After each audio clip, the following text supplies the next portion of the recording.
សូមជម្រាបសួរសូមស្វាគមន៍មកកាន់ Channel Knowledge Media 100K ថ្ងៃនេះនឹងខ្ញុំមកបរិយាយអំពី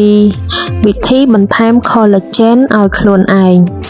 សូមបងប្អូនជួយចុច Subscribe ឬចុចសញ្ញាកណ្ដឹងដើម្បីទទួលបានវីដេអូថ្មីៗ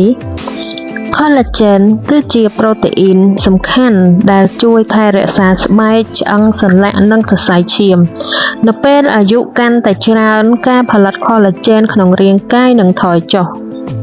វិធីជួយបង្កើន Collagen ដោយធម្មជាតិ 1. ញ៉ាំអាហារសម្បូរប្រូតេអ៊ីនត្រីសាច់មាន់ស៊ុតសណ្តែកនិងគ្រាប់ធញ្ញជាតិ 2. ទទួលទានវីតាមីន C ឲ្យបានគ្រប់គ្រាន់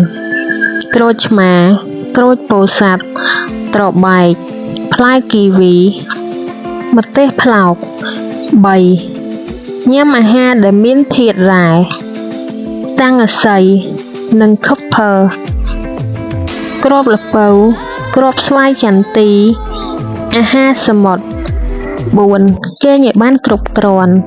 ប្រហែល 7 ទៅ 8 ម៉ោងក្នុងមួយយប់ 5. ផឹកទឹកឲ្យបានគ្រប់គ្រាន់ជួយរក្សាសំណើមស្បែកនិងគាំទ្រការបង្កើត Collagen 6. ជៀសវាងការជក់បារីនិងស្រាច្រើនពេកអាចបំផ្លាញ Collagen បានលឿន 7. ការពារស្បែកពីកាំរស្មីព្រះអាទិត្យប្រើឡេការពារកម្ដៅថ្ងៃហៅថា Sunscreen ពេលចេញទៅក្រៅបើចង់ប្រើ Collagen Supplement ម្សៅឬគ្រាប់ក៏អាចប្រើបានដែរប៉ុន្តែគួរជ្រើសរើសផលិតផលដែលមានគុណភាពនិងទទួលទានតាមការណែនាំលើស្លាកផលិតផល